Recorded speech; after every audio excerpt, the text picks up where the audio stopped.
quiet seaside town, an evil laid to rest centuries ago, has risen. An abandoned fortress deep in the swamp holds a secret that could save the village or destroy it. Now, a band of adventurers sets out to dig up the wounds of the past and bring the light of day to the roots of ruin.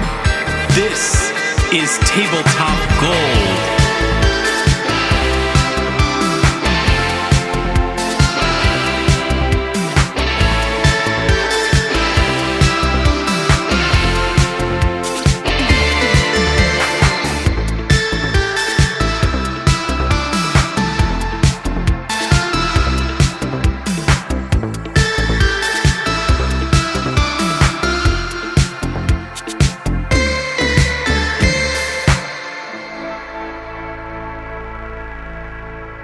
Hello and welcome to Tabletop Gold. My name is Lars Casteen, and I am joined by four of my friends for another hour and hopefully some change of the greatest podcast yet. Right? Is that good? Yeah. Cool. That was good. Robin Lange is here. Hi. Hi. Zoe Chernicoff is here. Howdy. Our Matt Humphreys is here. Hey, y'all. And David, the Tin Man Chernicoff, is also here. Thank you for having me. I was planning to wear a very heavy shirt today, What? and it is incredibly hot in my apartment, so I'm going to take that shirt right off. And as I'm going Are to we do just that, making you nervous? Is that what's happening? Yes. Like, what are these folks going to do now? As we are talking about this shirt, though, there's another garment of clothing that I would like to turn our attention to. Uh-oh. Robin, you announced the other day, not announced makes it sound like it was a public thing. It was really just you told us that you did it. You found a wedding dress. She said yes to the dress. She said yes. To the what? to the dress. To the dress. Oh, to the dress. Yeah, The to dress. To the Yeah, dress. and I feel like we've mentioned before that you're like in the throes of wedding planning, but we haven't really checked in with you for a while. So I wanted to say, I wanted to ask you a couple questions. One, why did you say yes to this dress? And two, how else is planning for your wedding going? It's so there's two different questions there. Yes. Tackle them in whatever order you want to. It's not really an ordered list. It was more of a cloud Oh of my gosh. suggestions. I can picture right now already. So my fiance is a fan of the podcast. Not entirely separately from like him being my fiance. He actually just legitimately enjoys it, which is kind of a fucking delight. One more reason why I'm very happy to be marrying this guy. Word. So I'm already picturing him on the Grand Central Parkway driving to work on Monday morning, listening to this and just going, oh no, she's going to talk about me now. So, hi, honey. Yeah, wedding planning's been going pretty smoothly. Like, there's nothing easy about wedding planning when you are planning a wedding in general that is not like an elopement. And it That's doesn't true. get, Elopements are among the easiest weddings to plan. and also it doesn't get any Notorious. easier when you're trying to plan it in the midst of a will they, won't they global pandemic. Is this next stage of this virus going to come and shut down everything all over again? Like every stage of the news, I'm like, oh God, I know my wedding's not till July, but am I even going to have a wedding? I do not envy the fact that in addition to like the typical nerves and excitement that come with wedding planning, that you also have this uncertainty looming over you. Right, because it's not like planning a wedding without a global pandemic is that laid back and stress-free, right? Like this was already tricky. Yeah. You're Expensive. aiming to do it once in your life. Yeah. Right? Like that's something you want to get done and then never return to. You already have to figure out, like, okay, so this part of my family and this part of my family aren't going to talk to each other, but somehow I have to put them in the same room and make sure that no one, like, comes to blows. But I also do that while making sure everyone's vaccinated and wears masks. Yeah, you have to make sure that room that you're sitting them in is well ventilated now. You need a series of small. What you need is like a barn. You need a barn. We thought about a barn wedding mainly for that reason. So that there would be an individual pen for each of your family members. Oh man, that would have been awesome. Wait, you're saying a currently working barn, a business barn. Yeah. I wasn't. Not like I a didn't even converted realize barn. that people. The fact that people actually have weddings in barns didn't occur to me. I was just thinking of what's a large outdoor space with lots of individual containment units for subsets of a family. Sure. Now, we're getting married at a facility right around the corner from where I grew up, which has a working barn or working farm on the grounds. Okay. But the reception itself is actually in a old mansion on the grounds as well. That's now a museum. Interesting. You went old mansion over barn. There are animals in the barns, so like I said, working farm. Another logistical hurdle that you really don't need to take on of No. where to put these animals. Yeah, how would we kick out the pigs and the llamas? Right. I've heard llamas are great at weddings, actually. Super Notorious. fun guests, There very are- generous on the dance floor. There's actually river otters at this place, and all I want to do is put the river otters in bow ties. But I think yeah, that might get us you kicked should do out. this. It's your Yeah. special day. Yeah. Nobody puts baby in a corner. I feel like the idea of planning a wedding in the midst of a pandemic is one of those like things that years from now, as you look back on it, people will be like, "Oh, how did that happen?" Like this is a monumental life moment. But let's talk about that dress. Okay, so this was going to go one of two ways. I realized before I ever went and tried on this dress, and there's a couple people who I know right now are going to be like, "Okay, skip ahead 30 seconds. Skip ahead 30 seconds." Why but are you? just No, wait don't a do that. second. Listen- But just wait a listen. second. Listen to the podcast, please. When you get a chance to like put on something that is so ridiculously over the top and that you are sure you never actually have any reason to wear, and then you put it on for the first time, there's something incredibly magical about it. Like whether it's because you're getting ready for a wedding, or you are dressing up because you're in a play, or you are LARPing and you're putting on that like amazing Renaissance outfit. Like it is so fucking cool. And I ended up getting the dress. I can't describe it too much, obviously, because my fiance listens to the podcast, but I'm so fucking excited about the dress I picked. Like I was near tears when I finally made the Aw. decision. Okay, so nobody else skip ahead 30 seconds, but Chris, tap that button a few times. Tippy tippy tap tap. Chris, while you're at it, rate and review us, huh? Yeah, Just smash take a that like second. and subscribe button. It's so easy to think about going so over the top on a wedding dress. But I also want to say, like, there are so many places where you can get an amazing wedding dress and not spend $5,000 fucking dollars on it. Like, the wedding industry is all about trying to bleed you dry. Correct. Right. Mhm. But then there are also lovely Agreed. places like David's Bridal. Not run by David the Tin Man Chernicoff. Just Not for David anyone the Tin Man who's- Chernicoff this is Bridal, not sadly. SponCon. My bridal is not that nice. I almost went to this place, Kleinfeld's in New York City, which I is was like a just big gonna institution. Pop in with a Kleinfeld's tidbit. I'll share mine after you share yours. But it's a place. It's like the show "Say Yes to the Dress," where that line came from that Lars you brought up. The "Say Yes to the Dress" TV show takes place there. The starting price of the wedding dresses is $2,000. That is the cheapest dress you could possibly buy there. And those BZs are going to look down at you if you get a $2,000 dress. That's that is for the not- sarcastic wedding dresses that they sell. And that is before any alterations that you will have to make, because no wedding Which dress they will fits badger anyone you into like correctly. making it smaller than you are, with the expectation that like you are planning on getting considerably smaller Yeah. than you are. Nothing will fit you right. And so as soon as I saw it, I was like, well, fuck this shit. I'm not even going to bother going to this place because there's no way I'm spending $2,000 in a wedding dress.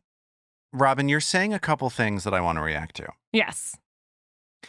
I think it is lovely that you are choosing to engage with this wedding dress question in a self-expression way rather than in a status and Absolutely. conformity way. Yeah. Because I think a lot of people, that's how they approach the wedding dress. I had a cousin who took out a loan for her wedding dress. Oh no! Like, I hope why she would loved you it. do that? Just get something that you're happy in. Don't get something that you need to that you feel like it needs to express something. Yeah.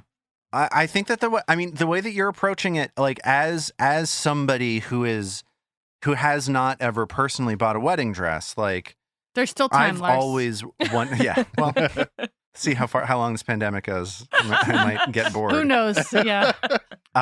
But I do think I think that the way that you're approaching it is the way that I have always in my mind been like, why would somebody do this for a thing they're not even really that isn't like a thing that really speaks to them, you know?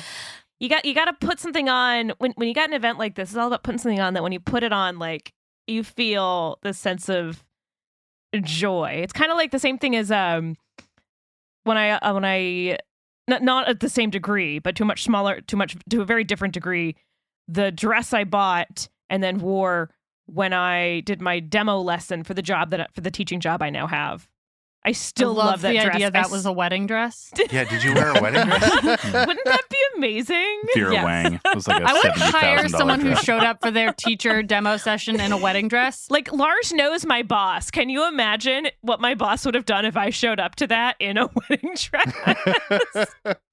I mean, I hope they would have done the right thing and hired you, to be honest. I mean, they did hire me, thankfully. Well, but- there you go. They said yes to your job working for them But like, as there's a something teacher. about, you get that you wearing something to whatever event you're going to that makes you feel just right. It's kind of like wearing the right piece of armor Oh, no. when you're about no. to go You're kill doing some transitions. slug with hands and a face. Yep, I agree. I love this transition. What do you say we do it? Let's get into our game. Let's play. Let's have a little fun in this incredibly desperate situation that we're going to jump right into the middle of. Oh, is it desperate, Lars? I didn't think it was that desperate. Well, we'll see. If you're enjoying Tabletop Gold, please say yes to us. Please rate and review us on your podcast app of choice. Now, let's get into it.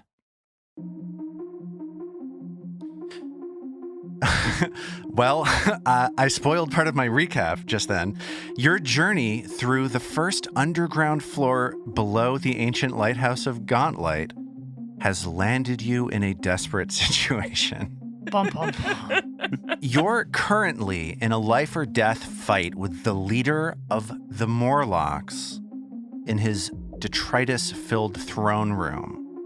That leader, now backed into a corner, has opened his mouth with an otherworldly holler, and that call has summoned a strange, undulating, boil-covered monstrosity. Wait, boil covered? Oh, yeah. You did not hit us with boil I covered remember the last time. boils. Oh, Go all back right. and listen. These boils were established way back in episode 30.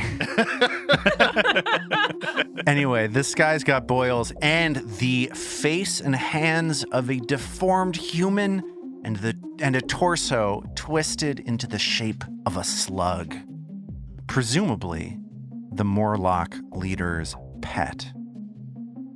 So this is the first time that we are picking up a fight, or picking up a show right in the middle of combat. It's kind of zany. It's kind I of a love it. wild thing. So great. We're picking up literally like 1 second after the moment that we left off. And before we jump straight into it, there are a couple things that I think we should take the time to establish.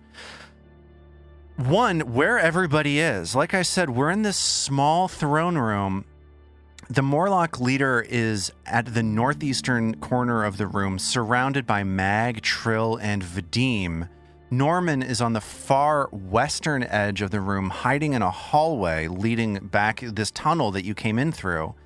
And at the southern side of the room, this grotesque monster just entered the fight, issuing out a piteous howl. Oh, Oh, that is. And there's the art a again. Gross friend.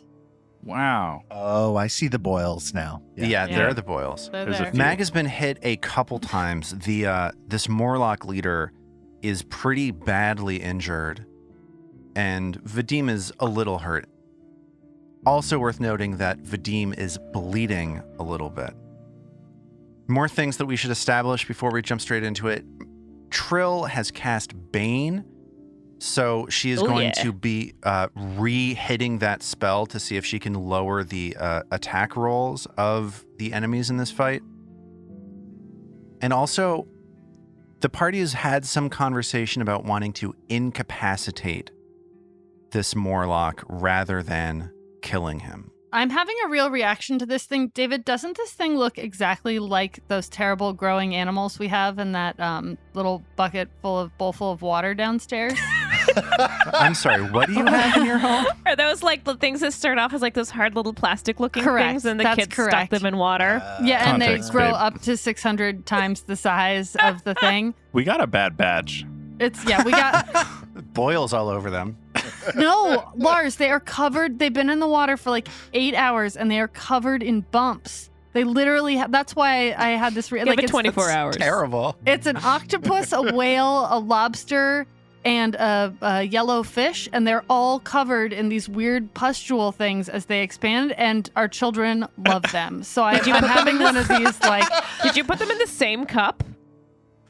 They're Yes, for now. Yeah, You they're never I think put they're them in the supposed to same go in cup. different cups. You're telling me the boils are caused by proximity? No, I think they're just gonna like merge together. God did not want them to share a cup. Anyways, I feel a personal vendetta against this thing is what I'm really saying. Sounds good. Well, let's get into it. Let's get into it. We are picking up not only in the middle of the fight, we're picking up in the middle of a turn. Gross. This robed Morlock used one action to call its pet, and he is going to use 2 more actions to cast another spell. Oh, come on. Boo. Nang, nang, bona, bot, nang! And as he finishes that incantation, suddenly 3 more of him snap into existence. No. And there are suddenly 4 of this creature What? standing in the That is corner. way what is more this, of them like, than I room? wanted. Mirror image or something? So now I don't know which one to hit. What is this one called? This one's called Mirror Image. Yes, yeah. I was right. Uh, I've been reading my rule book. Hey. There are 4 of him. You have a 1 in 4 chance of hitting him with an attack, and you blow up a mirror image if you hit not him, until eventually these mirror images get winnowed down and the likelihood that you have to hit him increases. But it is a defensive spell, an iconic Dungeons and Dragons-ish spell, and it's just the right thing for me to have cast at that exact moment.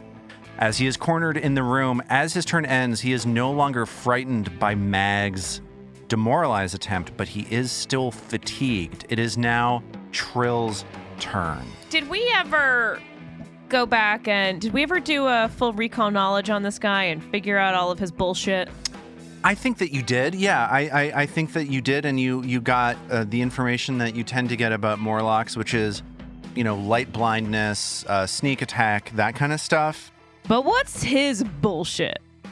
I mean, I think that you don't need a knowledge check to know that his bullshit is that he's casting spells on you. I think that's pretty much it. Ugh. Well, Trill is going to use her first action to knock up Bane 1 more level, Oh. forcing this big old boss guy to pass the will save again. He makes on his will save a 14. So he does not pass because he had to roll an 18 or higher. Got it. So he is now affected by Bane as you see his hands start to tremble as the magic starts to undermine his ability to act offensively. How about the others of him? Are they trembling too? They're all trembling. You're not going to catch me that easy. All right. Ugh. I hit the one that's trembling. So Trill's going to then move away from the guy now that she's got him baned. And now that she's done that, she's going to finish off with recall knowledge on this sluggy guy. Great. Yeah, totally. So you take a look at this aberrant, strange creature, and that is going to identify him. That's going to be an occultism check. Yes! Bueno. So I'm Sorry. going to do a secret occultism roll for you to see what it is that you know about this creature. She knows exactly what this is from songs that she's sung. This is a nightmare creature called a grothlet. It's a grothlet! And here's what you know about grothlets. They are flesh warps that were once humans. It was a human once, guys. It's awful. It's sort of like a botched attempt to turn a human into something else.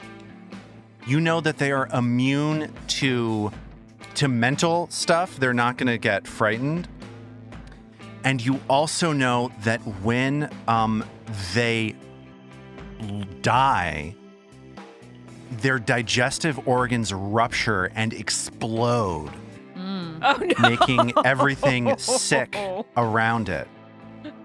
So it's really important that we kill it from a distance. Yes. Speaking of sickness, Trill at the beginning of her turn heard this piteous moan. And I need a will save from Trill. Okay. Trill's will save is a 21. And that 21 succeeds, All right. which means that you're able to resist the mental effects of this moan, which is very good for That's you. fantastic. So let's see what happens to Norman at the beginning of his turn. You hear that moan, and you also will need to make a will save. That is an 18 for Norman. So Norman's able to resist the effects of this as well, and it is now Norman's turn.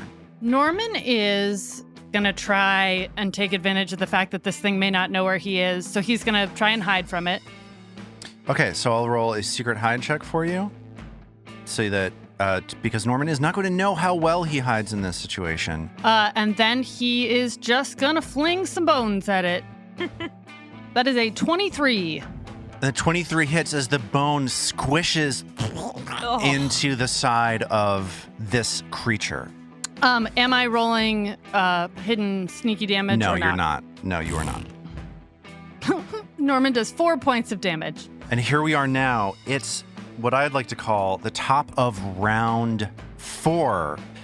The Grothlet just squeezed through this tunnel to the south, sees a little bit of Norman in the darkness to the left, sees Trill standing right in front of it, and then sees Mag and Vadim in the northeastern corner of the room, backing its master into a corner. The Grothlet is going to just move forward 5 feet, sloshing up to Trill, who is standing right in front of it. And here comes a claw strike as this claw flashes. The light of Mag's blade catches the gleaming claw of this creature as it slashes at Trill for 22. That's gonna hit. Trill gets lucky with minimum damage, 9 points of slashing damage to Trill as this grotesque aberration's slimy claw cuts into her. As it turns out, Vadim is within 15 feet of both of those folks. Oh, hey, so Vadim. Excellent. I'd like to glimpse that, please. Let old slug boy consider his wrongdoings. Yeah, he's not going to consider his wrongdoing. He's an idiot. So I can't get through to him. this Grothlet is beyond redemption as it just blindly slashes at Trill. So that's going to be reduced to 5 points of damage. And as that happens, the Grothlet shudders as its strength is sapped from its body. And I'm so mad at you for doing that. Nicely done, Armat. That exactly ruins all of my stuff. Very pissed off. The Grothlet's got one more action, and it's just going to slash at Trill one more time. This time it's a 13 as its enfeebled strike comes up short. As the slash slices into the air, you hear the whistle of this claw reverberate around the room, and Vadim knows it's time to act. Does he ever? So with a glance backwards, he turns back to the Morlock caster, since he knows leaving this guy up on the field is going to be a problem, even though this big chonker has just entered the field. It's okay, Vadim, I got him. I know you do, Trill. So, wiping the blood from his brow where it's sort of trickling down into his eyes, he, with the back of one of his hands, he immediately launches into a double slice. But at the last minute, he's going to try and flick the blade around to reverse it so he's hitting with the dull side of each or the flat of the blade and make non-lethal double strike attacks. So each of these strikes is going to be rolling at a -2. Let's hope that double strike mojo comes through. Yeah. Erasmus blessing. So that is a 18 and a 14 to hit. Yeah, that's going to be a miss on both of them, meaning these 4 mirror images continue dancing around in the corner of the room. Well, shoot. And the Morlock mutters at you. Nang, nang. Yeah. Nang nang to you too, buddy. And Good morning. Good morning, Norman. Vadim, with his final action, is going to reach out and invoke Pharasma's presence, and a pale glow emits from his hand, and you see sort of misty tendrils float across the air, touching at Mag's wounds, and where they touch, they heal slightly, becoming thinner and less bloody. Dope. And as you do that, Mag feels her armor class boosted by the laying on hands as well. Let's get that flat check to see if you continue bleeding. 15? Yeah, and as you wipe the blood off, the wound stops bleeding, so Vadim's bleed damage goes away. It was more of a self-care turn for you. Evidently, yeah. Everybody It is- needs time to take care of themselves, you know? and their friend Mag. Mag, inspired by Pharasma's blessing, decides to act. Did this thing ever roll its Bane save? Well, right now nobody's baned because Trill moved the caster out of the Bane range and hasn't yet procced her So Bane. it's not baned anymore. It is not baned anymore. Oh shit, so when I moved, I didn't realize that when I moved, I pulled the bane away from it. So in that same turn, I unbaned it. Yeah, I think so. But your Fuck. Bane, next time you boost it, is going to be a 15-foot Bane, so you're going to be able to reattempt it I didn't again. realize that when To hit him in that again. exact same turn, when I moved, I unbaned it. Damn. It's tricky. Bane is a tricky tactical spell, to be certain. Just got to get better at it. So she's going to start by striding down to a position next to this Grothlet. Ooh. I would say go for the magic caster first. You think I should kill the boss? Yeah. Or potentially, if you are going to go for the Grothlet, maybe move into a flanking position with Trill. But what if we could somehow get the slug next to the Morlock and explode the slug and sicken the Morlock? I'd love that. But And all of this is happening, all of these thoughts are happening in just the blink of an eye. Rapid speed. Because of what incredible combatants you are. And as Mag is considering these options, I'm going to just ask Vadim to make a will save to save against that piteous moan. sure. That is a 17. That saves. You're fine. Hooray! And I need Mag to make that will save also. Yes. Here comes a will save for Mag. That is a 22. I hate all of you. You all saved out of my beautiful, piteous moan. So you're all immune to this moan for a minute, so forget about it. Just forget about it, okay? Okay. I think Mag sees a big new thing that deals a bunch of punishment enter the room, and she's going to go and occupy it, and then y'all can run away from it and hit Master at a distance while I deal with Blaster over here. So Mag is going to stride down away from the Morlock leader and take up a position next to the monster, flanking it with Trill. And that is a 19 to hit. You feel your bastard sword slicing into the soft flesh of this grotesque abomination. Excellent. Oh, that's such welcome news. I wasn't sure that was going to do it. All right, here is... Things really went your way on this one. Yeah, here's 21 damage. And there is just a massive gash cut into this creature. Pus starts seeping out of it Oh, no. as it moans.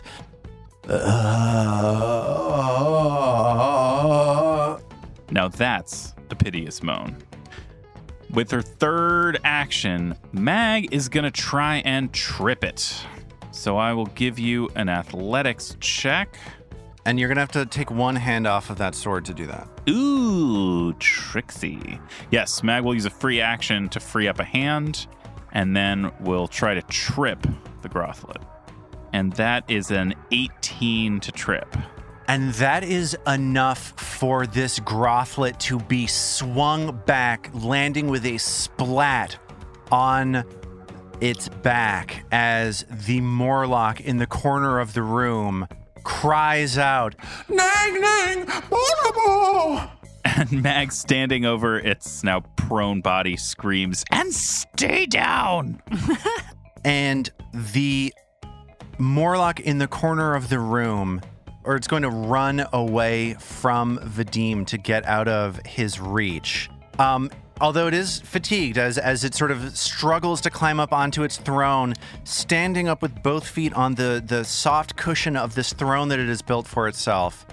And it extends, all four of them extend a finger towards Mag as a strange green beam emits from its finger.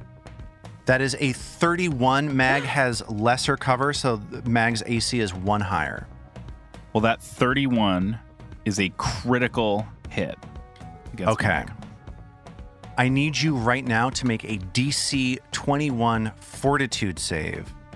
All right, that is a 26 for Mag, so she passes. Spicy from Mag. So that's success. Because Mag was critically hit by that ray, means that Mag is going to be enfeebled 2. Oof. And as that spell blasts into Mag, it is now Trill's turn. Trill's assessing the situation, and on her harp, she decides to play a hopeful tune and is going to inspire some courage. So let's play some lingering composition to begin. And that performance check is not going to be enough. It's just a 14. Yeah, and so that is a failure. You keep the focus point, and your next composition cantrip lasts for 1 round. So let's go cast 1 round of Inspire Courage for everyone. So everyone's got Inspire Courage for 1 round. You're welcome. Thank you. Nobody calling on the phone. I hate this bit so much. What Trill was one Thumbs. of us. Every thumb in my house is down right now. I want you to know it's really genuine On for the me. bus. It's truly what I hear. She has 2 enemies now who neither of them have Bane. She's going to extend Bane by 5 more feet again to make both of them have to do their Bane saves. She's gone from the hopeful song on her harp to the frightening sound on her harp. As a discordant chime rings out into the room, the Grothlet just passes somehow. Apparently, this Grothlet has a pretty good will save, but the caster fails as it is once again baned. Nice. And so Trill still has 2 actions left, which is pretty great Yeah. because Inspire it is. Courage is free, correct? That's No, lingering, the lingering composition is free. Lingering Composition is free. Inspire Courage is 1. Okay, that's what it So was. Trill's got 1 more action. Trill has 1 action left. So, does Trill stay where she is to keep him flat-footed, but then risk He's tripped, getting though, sickened? so he's already flat-footed. I would run. I tripped him. Oh, you tripped him, so I don't need to keep him flat-footed. Great. Yeah. Trill's gonna move. But not out of Bane. No, she's not gonna move out of Bane because Cool. Bane's super big now Oh, right. because So you Bane can just go got post extended up again. in the corner and still keep them both. Yeah, so in Trill's just gonna radius. move over here in front of this door in the corner, not quite the corner, but a little further over, so that Trill's not gonna get splashed when gooey Grothglut goes boom, boom, boom, even brighter than the moon. And Trill runs towards this door on the southern side of the room. It is now Norman's turn. Norman sees a big old slug flopping around on the floor, and he is going to hurl some more bones at that big old slug. Take that! And that's a 22. Yeah. And so that hits, and the creature is flat-footed, so you can roll damage and add your sneak attack damage. So that is a total, unfortunately, for Norman, of 7 damage. He's really not doing so well on the damage today. Ah. And actually, that Grothlet takes 1 more damage because of your Inspire Courage. Oh, great. All right. And Norman is going to pull out a wand. So as the wand falls into Norman's hand, we are now at the top of round 5, and this fight is sort of what a professional broadcaster might call a slobber knocker. The amount of damage flying around this room is really wild.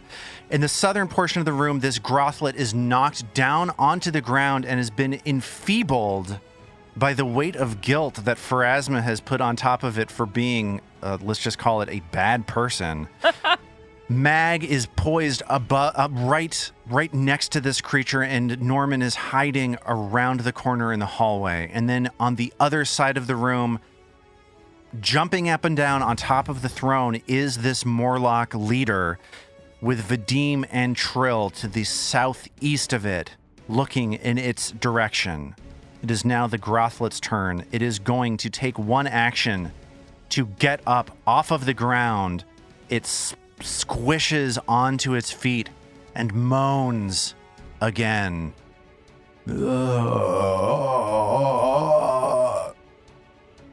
And it is going to retch. It starts undulating as it opens its mouth, and a spray of digestive fluid splashes right at Trill. Ooh. Oh, come on. Gross. That is an throws up. 18 to hit. Now, if my armor class is 18, That's not a hit, right? We're changing the rules. We're going to change just this one time. We're going to make it so that ties go to the person being rolled against. so I feel like no matter what, ties always go to the GM, right? Right. I'm sorry. It's in the rule book. It's in the core rule book. Rule number 1 is ties always go to It always Lars. seems that way, right? Like no matter what, if I'm attacking something and then there's a tie, that it always ends up going to what I'm attacking. But if I'm being attacked, the tie goes to what's attacking me. It's a house rule. Yes, confirmation bias is a house rule in this game. So which way do ties bloody work? Ties go to the roller. They always go to the roller. Wait, but that would mean Robin just won this? Nope. It's attacking Robin. It's attacking Trill. Oh, right. It's attacking her. Sorry. What's happening? I don't know. What's going on? So when I'm attacking something What day because is it? So when I'm attacking Robin- something because yeah. I'm a caster, I never get the tie. The roller always gets the tie. So if it's making a they're saving making throw. saving throws. Yes, God damn it. yes. That sucks. I see now what you're talking about. So that's why it works that way. That's why it works that way. So basically, I'm just always fucked. Hey, David. Oh no, my shitty attitude is wearing off. I hate this game. Here's what happens. Trill is going to take 8 points of acid damage as this digestive spew washes over her. And she is Glimpse? also going to take Glimpse 2... that? You gonna glimpse that? Yes, I am. Can Good. he glimpse vomit damage? He can glimpse vomit Are damage. you kidding me? Pharasma can glimpse any damage. Any damage. Vomit damage. You name The it. Grothlet is going to push through this as well, meaning that 8 damage that Trill is taking is reduced down to 4 damage, and the Grothlet continues to be enfeebled. However, both Trill and Vadim are hit by spray splashing all over the place from this digestive spew, meaning that you are going to take 2 more points of acid damage as So- this splash. Yes, Okay, 6 points of acid damage. Disgusting. correct.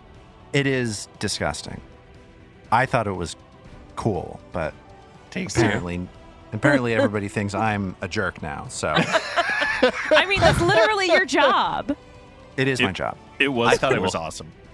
I thought it was cool. There's a lot of cool stuff in this fight. Yeah, I love this fight. If Trill isn't the one getting splashed with acid damage, I would say it's cool. Yeah. Okay, I From understand the that. I stomach understand of a that. slug. Right. There's- From your point of view, it is substantially less cool than it is from my point of view. I am that person I who get lays that. out salt on paths to get rid of slugs because I think they're foul.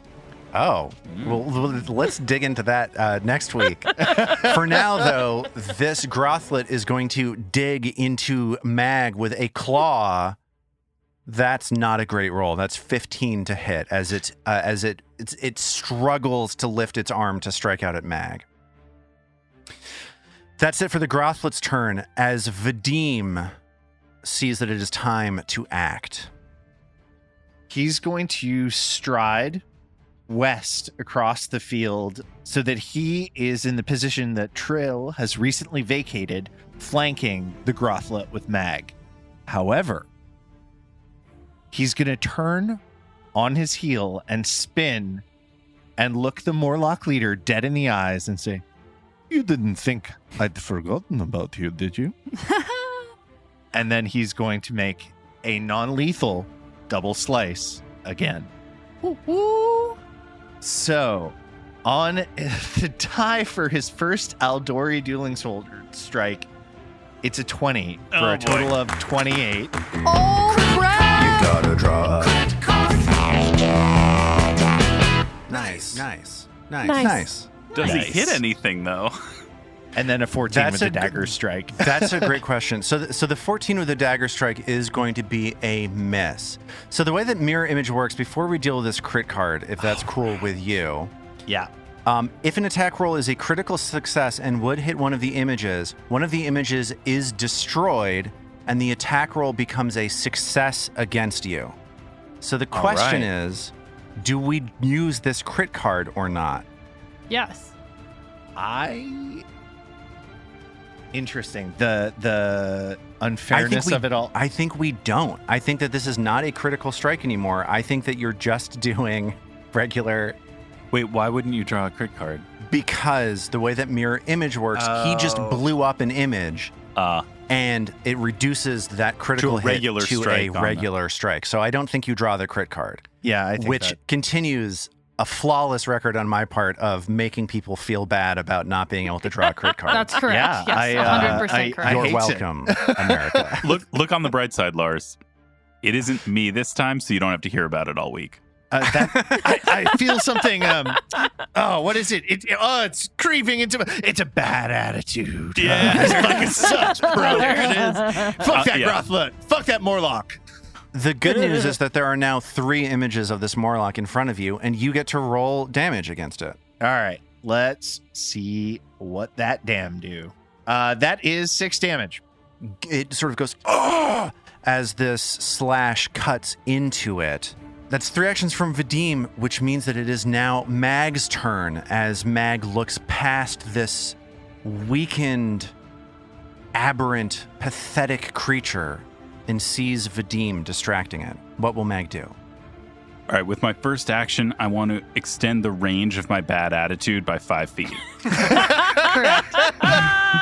All right, first Hero action. point. Critical success. Even Armat is affected. I'm going to. All right. First action for Mag. She will make a strike against the Grothlet that is right in front of her. It's now one-handed because of the trip attempt last turn, and that is a come on, baby. That's a 14, so that's not going to do it.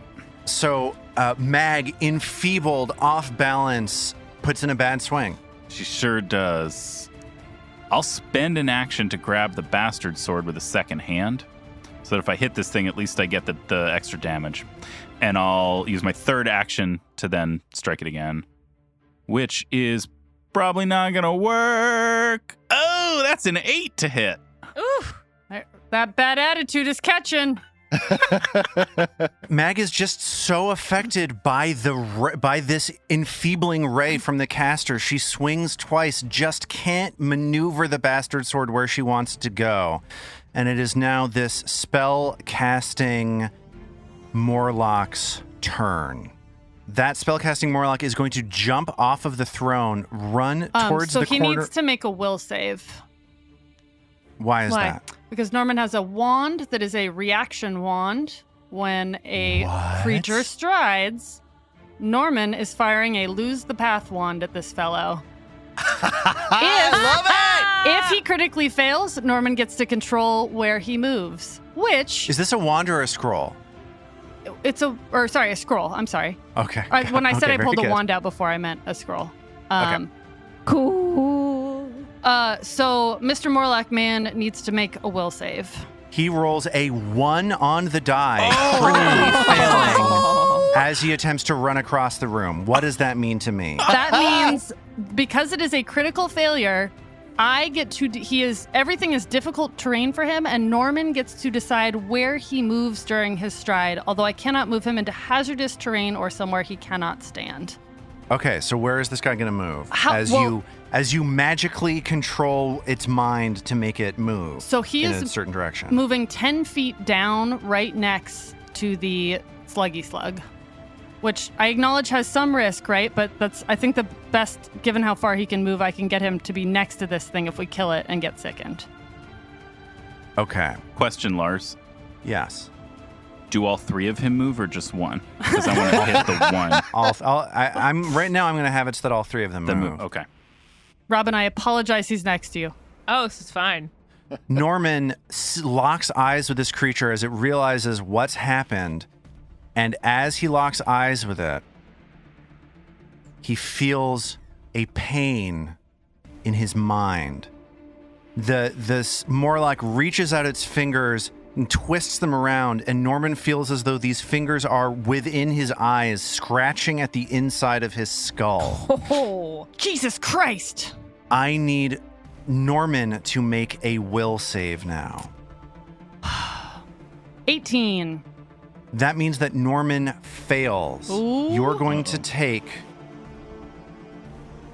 Don't love 5 points of mental damage, and you are going to become sickened 1 as you become queasy from this damage.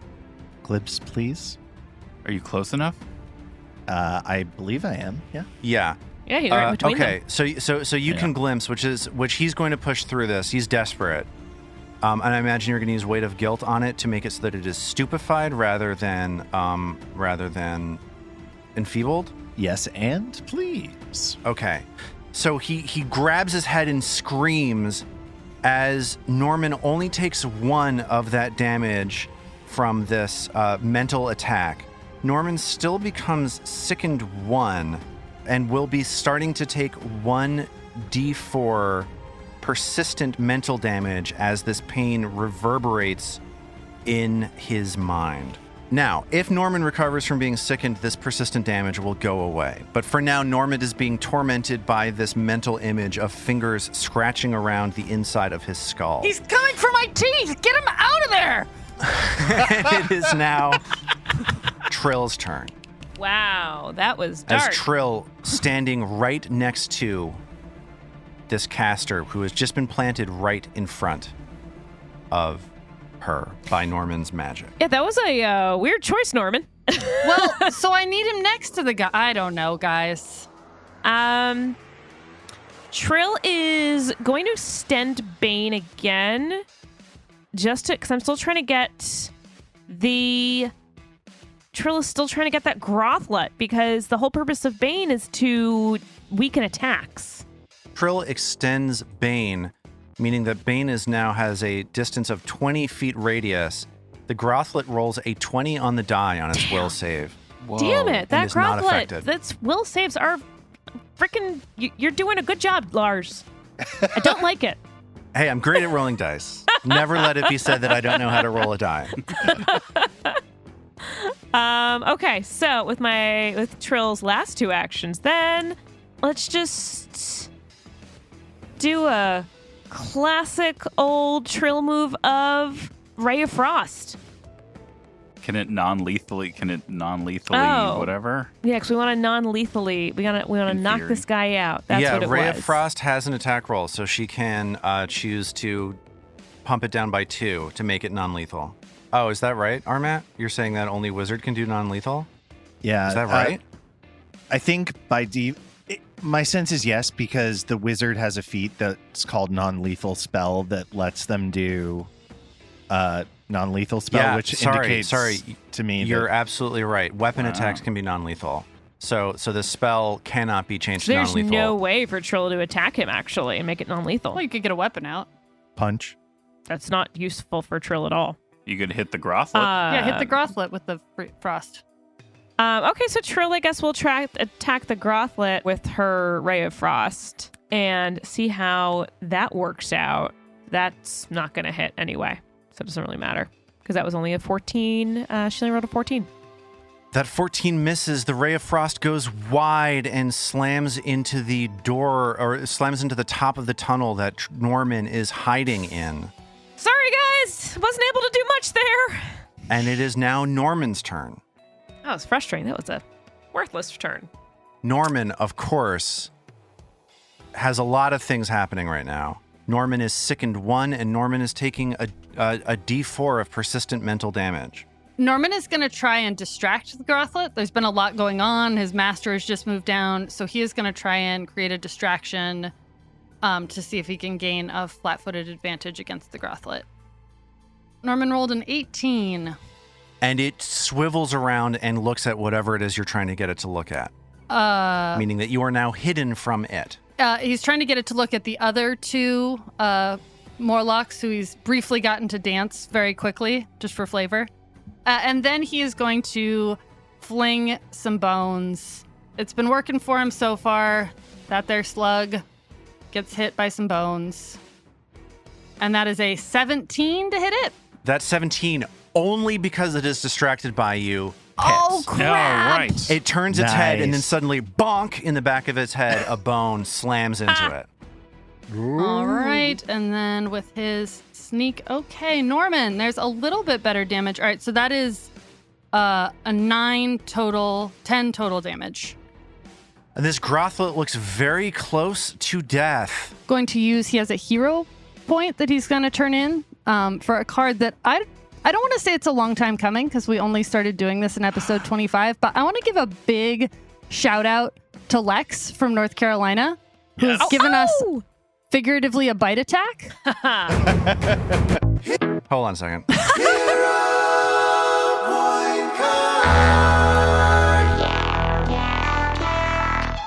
Oh, yeah. So what is this hero Love point that card? drop. When calculating damage, if you successfully hit an opponent with a melee or ranged attack, or a spell with the attack trait, which Norman has just done, when calculating damage, resolve a bite attack against your opponent. Norman is virtually biting this motherfucker.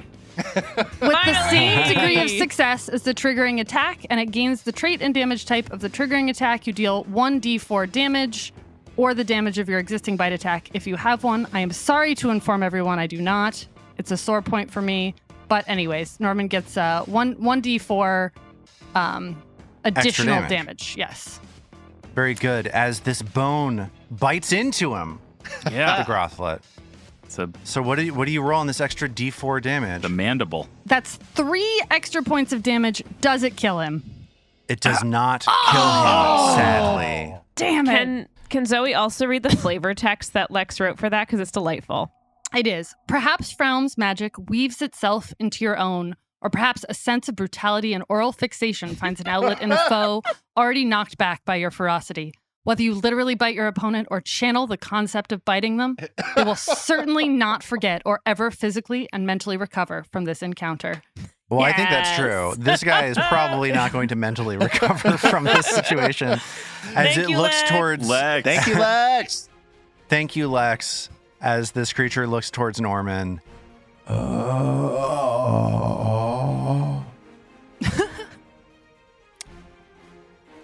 And here we are at the top of round 6 of this climactic, intense fight. Here's what's going on. In the middle of this throne room, there is a fracas happening, a brawl, a beatdown, with the Grothlet, this Morlock spellcaster, Trill, Mag, and Vadim all on top of each other in the middle of the room. Norman hides a short length of distance away. Of course, at the end of Norman's turn, he took 1 point of mental damage, and I need Norman to make a recovery check, a DC 15 flat check, to see if this persistent damage ends. That's a 10. He does not recover. Does not recover. This mental damage continues. Norman takes 1 point of mental damage, and it is now the turn of this Grothlet, which is enfeebled. It is a bad situation for this Grothlet, and it does not like being in the situation that it's in. It slithers across the floor, swinging around to the far side of Trill, looking at its master with a pathetic sense of admiration and love. No, why are they flanking me? And then here comes a claw strike against Trill. I think that's what. That's a 14 to hit Trill's flat-footed. That is even flat-footed. That's a miss. So that's a miss only because of Vadim's glimpse of redemption. Or how's that possible? Why is this guy enfeebled? Yeah, I believe. Yeah, he got glimpsed before, for sure. Yeah, he Yeah. got glimpsed, and the damage Yeah. went through. When Against it tried to me, get Trill. I think. Or yeah, it definitely. Okay. So yeah, it's only because Vadim has sapped its strength that is not a hit. So this slice with its claw comes so close to grabbing onto Trill, and then it falters for a moment, and then it tries that again. No! This time it is a 19 to hit. Ah, damn it! I almost raised my. I wish I'd been able to raise my shield. So that is going to be 12 points of slashing damage to Trill from the Grothlet. How And many? at the end of 12 points. Oh, that's not good. Trill's hurting. Well, we'll And get her at the out end there. of its turn, you see the strength pass back into the Grothlet's body. It is now Vadim's turn. Vadim, seeing the distress that Trill is in, and frustrated that he has not done more to prevent her from suffering, flicks his blades in a quick whirl, sort of like, oh God, what's his name? Henry Cavill. Not unlike Henry Cavill in the Mission Impossible movie where he reloads his arms.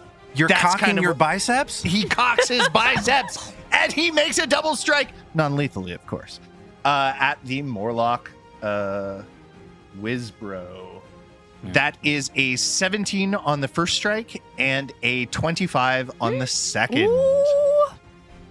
So that's 17 misses.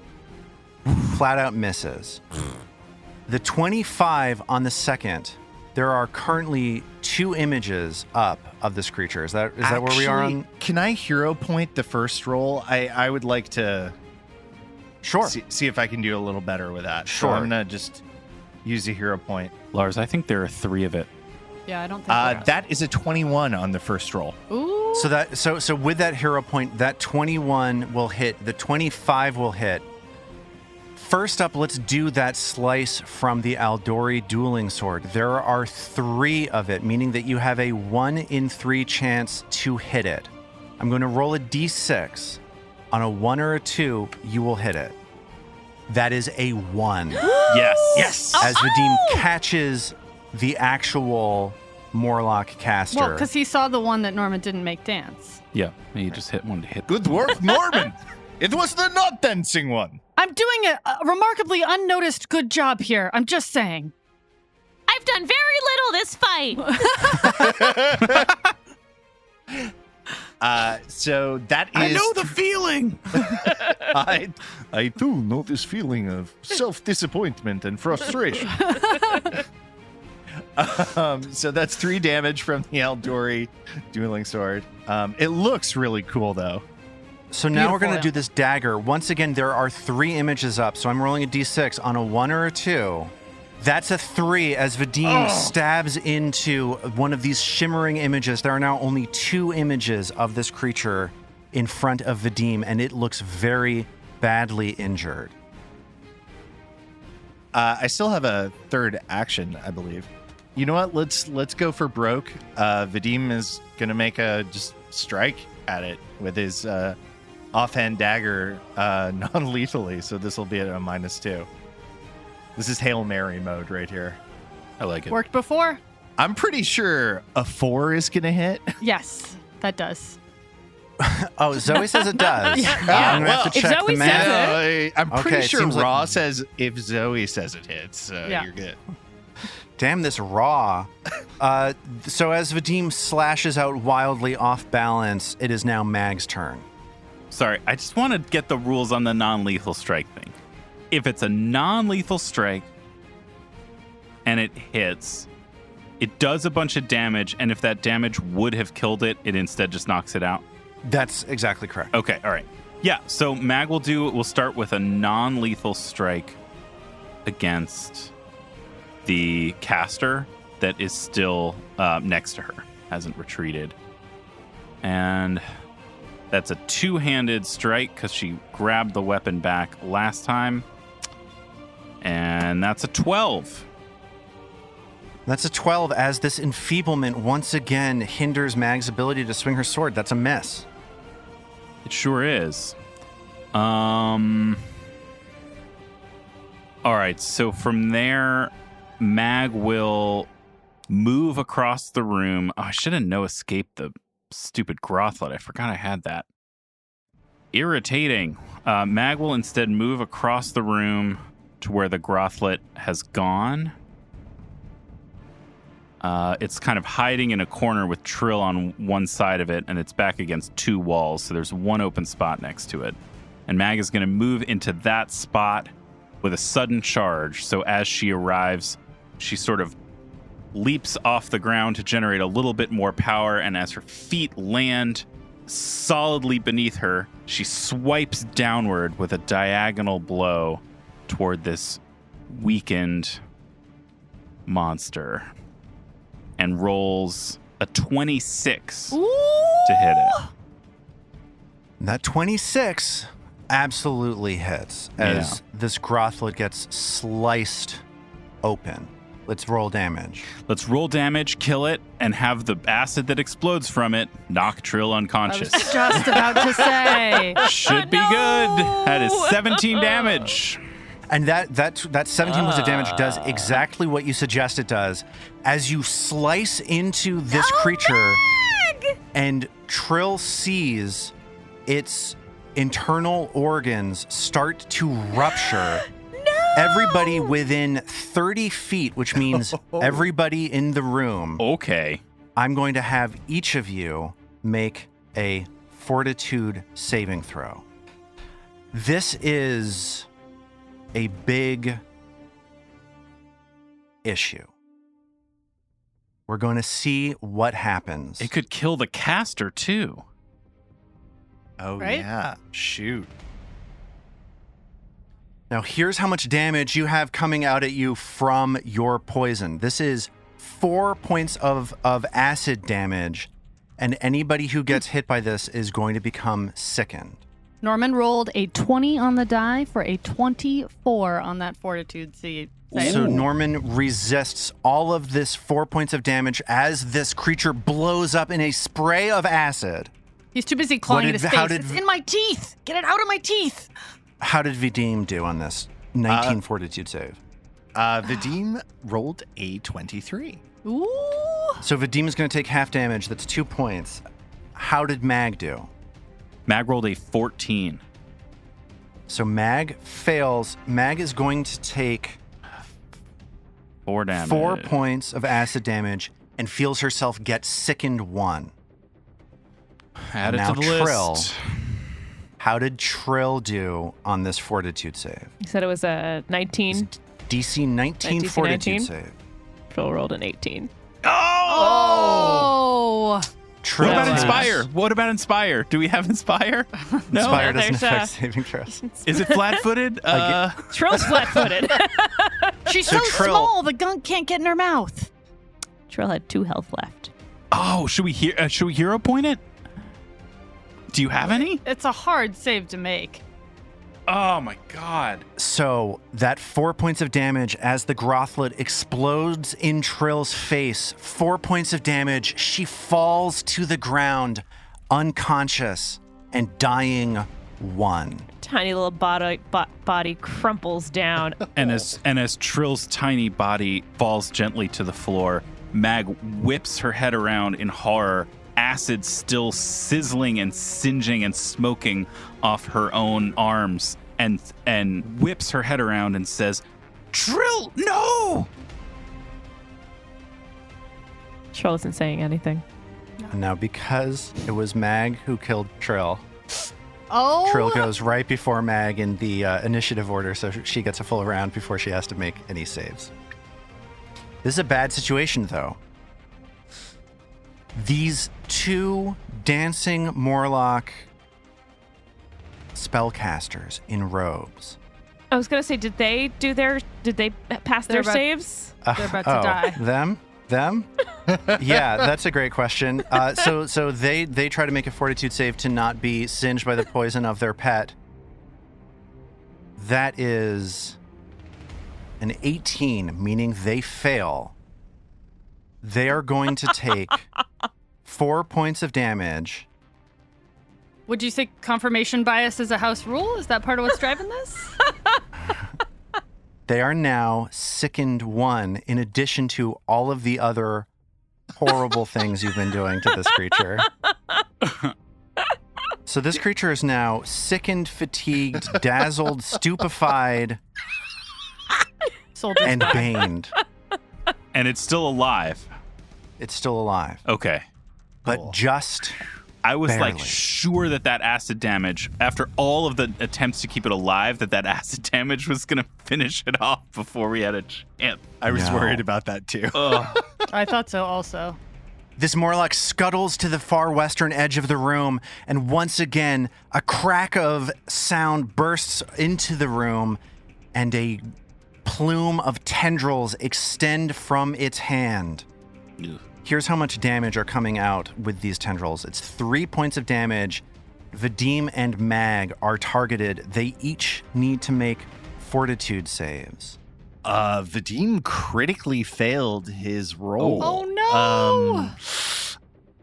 That was a 1 on the die from Vadim. I'm gonna let it ride. I'm not gonna hero point it. Yeah. And how did Mag do? Mag failed. Just barely, but still failed. Vadim is going to take 6 points of damage and is going to be taking 2 persistent bleed damage as these tendrils rip another hole in it as this creature refuses to give up the fight. It is going to do everything in its power to hurt you.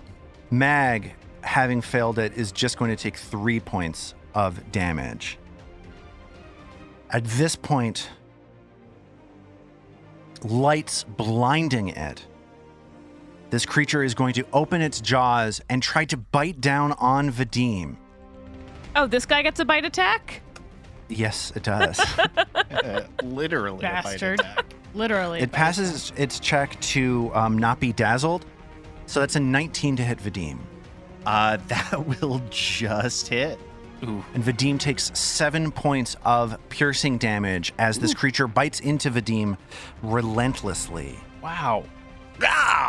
It's a nasty, ugly fight as Norman's turn comes around once more. Norman, of course, sickened and continuing to take mental damage. So Norman sees Trill fallen. He sees the acid in the guts everywhere. Mag is screaming in the corner. He pulls out his rapier because he can't TKP this guy and non-lethally kill him or non-lethally knock him out. So he has to get his hands involved. He takes his rapier out. He comes around the corner and he goes to take a non-lethal strike at this horrible creature that don't we all wish had died, let's call it 3 rounds ago. So that is a 24 to hit. That 24 is going to hit. I'm going to roll a d6 to see if you hit one of its mirror images. You do not. You hit it.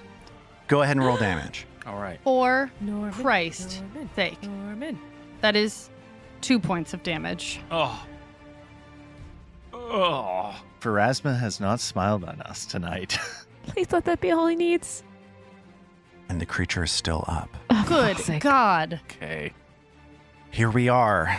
Norman takes 4 points of mental damage at the end of his turn and tries to recover from being mentally affected. That's a 5. He fails. Continuing to take persistent damage. It's the top of round 7.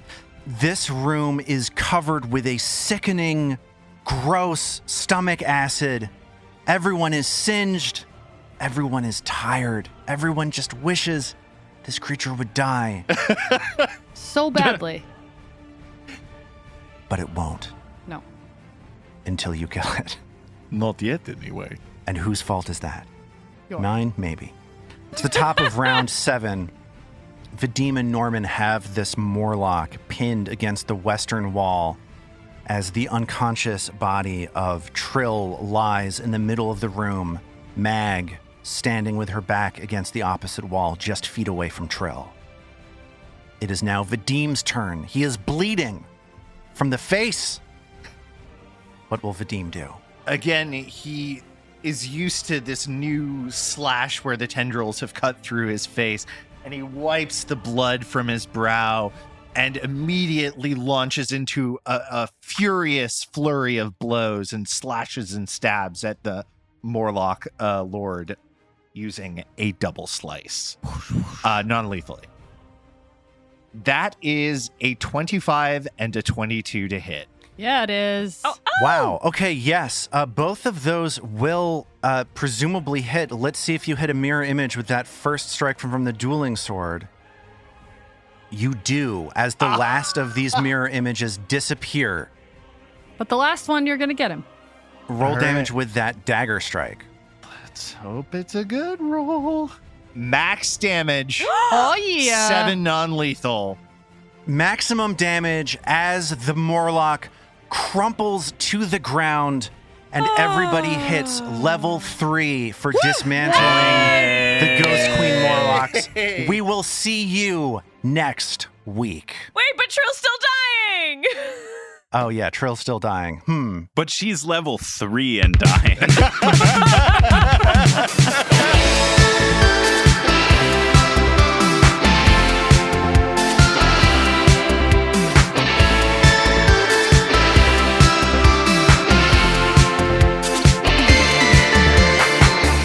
The Roots of Ruin is a Tabletop Gold production, produced under the Paizo Incorporated Community Use Policy. The Roots of Ruin uses trademarks and/or copyrights owned by Paizo Inc., used under Paizo's Community Use Policy.